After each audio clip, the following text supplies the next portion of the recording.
Salam otomotif, selamat siang, kembali lagi dengan Sidik Nuryaden Channel. Di sini para brother semua kita akan kembali berbagi ilmu tentang penyebab dan cara memperbaiki atau mengatasi motor tipe Yamaha Jupiter Z1 atau Yamaha Jupiter Z Robot ya. Pega ZR itu juga sama. Itu yang loss ketika kita engkol terus di bagian tenaga itu sangat kurang sekali, tidak ada tenaganya ya. Nah, untuk permasalahan seperti itu bisa diakibatkan karena beberapa faktor. Yang pertama biasanya permasalahan di bagian kampas kopling, karena untuk sistem kampas koplingnya di sini menggunakan dua kampas kopling, ada yang tiga juga ya. Nah, kemudian yang kedua bisa diakibatkan karena di bagian karet kopling yang sudah rompal atau sudah habus. Kemudian bisa diakibatkan karena di bagian cage itu yang bermasalah, patah, biasanya berada di dalam sini ya. Itu yang menyebabkan loss. Tapi untuk motor ini masih tetap bisa di engkol dengan cara kita dirasakan, jadi diayun ya posisinya. Kalau misalkan kita secara serentak di engkolnya itu tidak akan bisa nyangkut. Oke, sebelum ke tutorialnya kita akan ucapkan terima kasih kepada semua subscriber, semoga untuk ilmunya bisa bermanfaat. Oke para brother semua, kita akan coba lepas dulu untuk di bagian ini ya.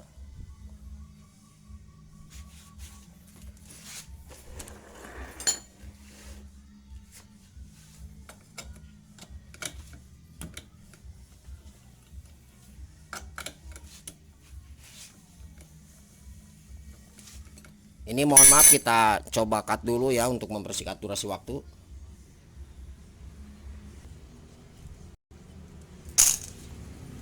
Nah, ini untuk urutannya ya para brother semua, harus kita teliti juga. Nah, ini barangkali nanti ketika kita pemasangan. Nah, ini di bagian luar, ini bagian dalam ya. Oke. Nah, kemudian ini satu plat ini. Nah, ini posisinya mengarah ke bagian luar. Ini bagian dalam ya. Oke. Nah, ini bisa dilihat. Ini bagian luar. Kemudian ini untuk bagian ini kita lepas saja. Nah, ini untuk stud koplingnya ya, kita pasangkan nanti. Dan ini ya, jadi urutannya kita sesuaikan. Nanti ketika pemasangan di bagian ini juga harus kita paskan. Nah, ini harus pas seperti ini, tidak boleh ada celah di bagian ini ya. Oke, kita geserkan dulu kamera.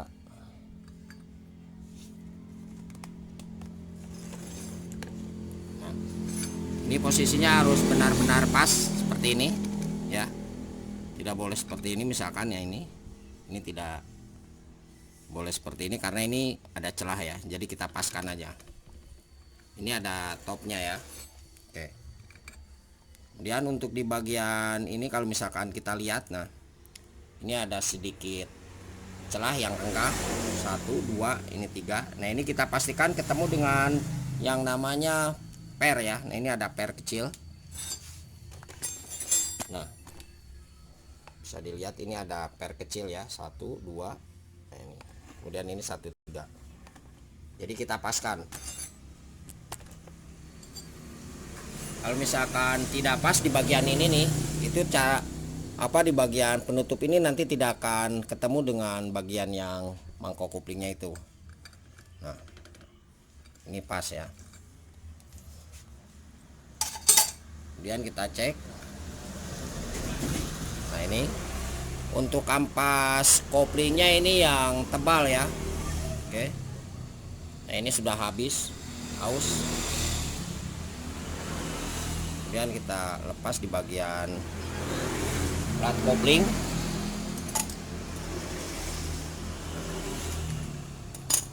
Nah, ini urutannya plat kopling yang kedua ya. Nah, ini sudah kena. Nah, ini yang kita tadi jelaskan adalah per ini. Jadi posisi per yang 3 ini nanti ketika kita pemasangan itu harus pas dengan bagian ini nih. Ini coakannya nih, 1 2, ini 1 3 ya. Selanjutnya kita lepas di bagian kampas koplingnya.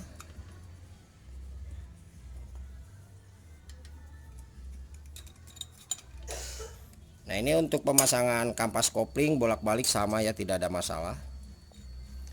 Oke, jadi seperti itu ya para brother semua untuk permasalahan di bagian yang loss.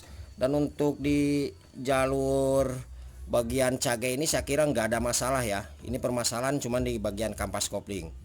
Oke, paham ya seperti itu. Nanti ketika pemasangan kita akan coba jelaskan kembali. Mohon maaf, kita akan coba cuci dulu ya untuk di bagian ini. Yang bagian ininya kita jangan dicuci menggunakan bensin ya, kita pakai lap bersih aja untuk menghindari nanti kena ke bagian lahar yang lain, nanti biasanya terdengar suara gemuruh atau berisik. Apabila ada yang ditanyakan silakan para brother semua tulis di kolom komentar ya. Nah, ini untuk pengecekan di bagian karet kopling sekalian kita jelaskan. Nah, ini cukup kita tahan seperti ini. Kemudian di bagian rumah yang ini gigi sekunder atau gigi besarnya kita tahan. Nah, ini kita coba gerakan ke bagian arah depan atau ke arah belakang. Nah, ini diusahakan tidak ada spasi ya. Kalau misalkan ada spasi terlalu banyak berarti permasalahan di bagian karet kopling ini yang sudah aus. Jadi di dalam rumah kampas kopling ini ada yang namanya karet kopling. Nah, kalau ini aman ya, tidak ada masalah. Oke, paham ya? Kalau misalkan untuk bagian cage di sini karena ini tidak bermasalah ya untuk cage atau pelornya itu yang los. Saya kira untuk cagenya aman. Ya. Nah, ini aman. Tidak ada masalah. Biasanya permasalahan yang cagenya kena itu ketika kita engkol itu di bagian mesin balik dulu ya, ngelos. Nah, ketika kita coba ditahan misalkan berhenti, nah itu baru bisa nyangkut lagi. Jadi ketika kita engkol itu ada suara perputaran mesin yang los. Nah, itu biasanya cagenya yang kena. Kalau ini aman ya, tidak ada masalah. Nah, untuk di bagian cage adalah ini ya. Jadi para brother semua bisa ganti yang bagian ini. Kalau misalkan di kampas koplingnya masih bagus Bas misalkan ya, terus juga di bagian karet kopling bagus dan tetap ngelos, nah berarti masalah di bagian ini cagenya. Atau juga setelan kopling yang terlalu menekan, itu salah satu penyebabnya. Oke, paham ya. Nah, ini silakan para brother semua cek di online, banyak itu ya di online. Oke para brother semua, ini untuk di bagian kampas koplingnya sudah siap ya kita pasangkan. Nah, ini jangan lupa kita rendam dulu di bagian kampas kopling ini ke oli. Nah, diusahakan untuk yang pergantian di kampas kopling ini kita gunakan yang bagus ya. Kemudian ini untuk kodenya kita menggunakan kode mereknya Pegajet Air New ya, yang baru, karena untuk koplingnya juga sama ya, tidak ada perbedaan. Nah, ini silakan di screenshot untuk kodenya. Ini yang benar-benar original, biasanya di paketannya seperti ini ya. Oke. Terus di bagian kampas kopling yang bekas, nah ini. Nah, kalau misalkan para brother semua mau mengaplikasikan dengan menggunakan kampas kopling punyanya motor Honda Karisma atau Supra X125 itu ada. Cuman kita harus memerlukan 3 ya. Nah, di bagian ini kita kupas satu yang bawaan atau yang baru ya. Kalau yang duanya full kita pasang seperti ini. Tapi kalau misalkan yang satunya mau tidak mau kita babat habis di bagian ini. Jadi kita haluskan dengan mesin gerinda. Karena kalau misalkan kita pakai 3 yang punyanya motor Honda Supra X125 atau punyanya motor Honda Karisma, ini tidak akan bisa pas ya. Itu akan berlebih kalau misalkan di bagian ini tidak kita haluskan atau kita buang. Karena ini kita pakainya standar, berarti kita sesuaikan aja dengan standarnya.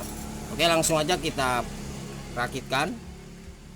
Nah, ini kita pasangkan terlebih dahulu di bagian kampas kopling. Selanjutnya kita pasangkan untuk ini nih ya, plat koplingnya.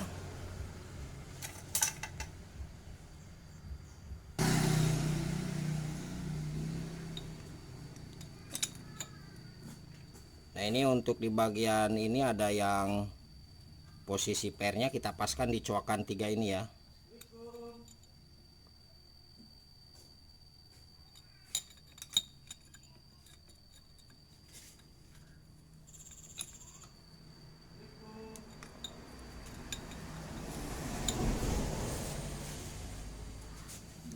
Kemudian kita pasangkan kampas kopling kembali.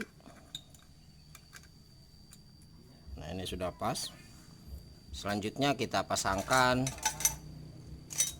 bagian penutup ini, kita paskan. Nah ini ada tanda coakan besar 3. Ini harus pas dengan tanda ini nih, dengan pernya, maksudnya harus pas dengan pernya.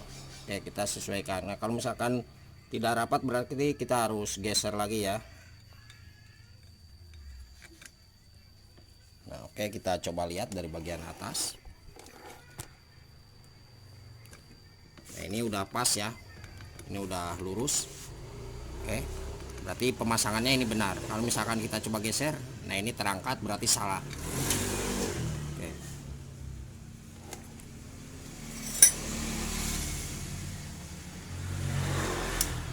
Stutnya kita pasangkan kembali.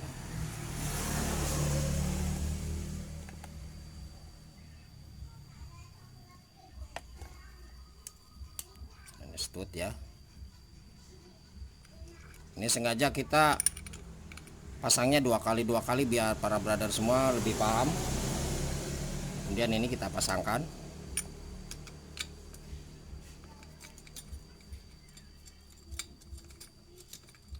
Nah ini untuk di bagian ini kita paskan ya dengan ini nih, dengan coakannya.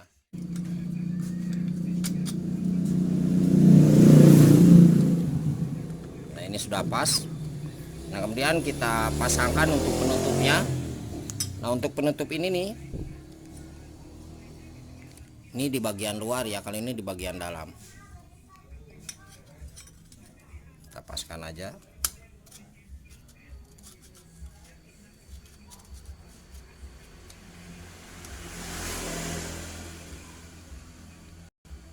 Setelah ini kita coba kencangkan ya. Nah diusahakan para brother semua untuk di bagian stud kopling ini, nah ini studnya itu berfungsi ya. Oke. Nah ini para brother semua udah kita pasang ya. Kemudian ketika kita mengencangkan di bagian baut yang 6 ini, nah ini diusahakan harus berlawanan arah, tidak boleh satu arah. Nah ini kita contohkan seperti ini, jadi kita harus berlawanan ya, kanan kiri, jangan diputar seperti itu biar seimbang. Dan diusahakan jangan juga terlalu kencang, dikira-kira ya. Oke, kita coba pasangkan di bagian bloknya. Dan jangan lupa mohon untuk bantu subscribe-nya ya channel ini, semoga bisa semakin bermanfaat ilmunya bagi kita semua.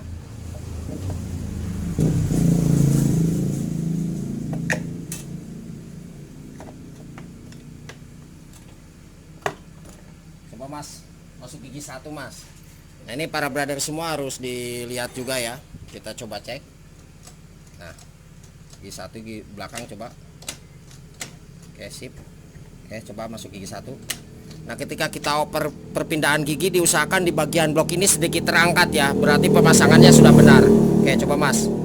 Nah ini ada sedikit terangkat ya, coba. Oke udah. Oke jadi seperti itu para brother semua cara mengatasi atau memperbaiki motor Yamaha Jupiter Z1 robot, baik yang karbo atau injeksi, Yamaha Pega ZR yang ngelos ketika diengkol, tenaga hilang, dan juga biasanya sangat bermasalah ya ketika mau, maksudnya mau berjalan di jalanan yang menanjak seperti itu, jadi sangat tidak enak sekali. Oke semoga bermanfaat dan salam otomotif. Nah ini para brother semua, ketika kita setelah melakukan pergantian di bagian kampas kopling, kita harus cek ya. Nah ini kita coba masukkan. Nah ini gigi 1. Nah ini masuk gigi 1. Kemudian kita bagian injakan ini kita tekan seperti ini. Nah ini diusahakan tidak nyangkut seperti ini, seharusnya ini slip ya atau ngelos. Nah berarti di bagian setelan kopling ini harus kita setel. Oke kita coba ke netral. Nah caranya kita gunakan kunci 10. Boleh kunci 10 ring atau kunci T, bebas ya. Nah ini kita kendorkan di bagian mur pengunci. Kemudian ini untuk setelannya. Nah ini kita coba putar ke bagian kanan sampai mentok. Oke, sampai terasa ada sentuhan. Kemudian kita coba putar kembali ke arah sebelah kiri sampai mentok nih. Oke, nah ini sampai terada suara sentuhan ya, terasa sentuhan. Nah ini kita paskan mentok kira-kira 1/8 dari putaran full ya. Misalkan kalau 1/8 di angka 100 berarti dibagi 4 25, kalau 1/8 ya kisaran 12,5an ya. Nah ini posisi mentok, kita putar seperti ini. Ini disesuaikan, semakin ini ke arah sebelah kanan berarti kopling itu semakin menekan ya.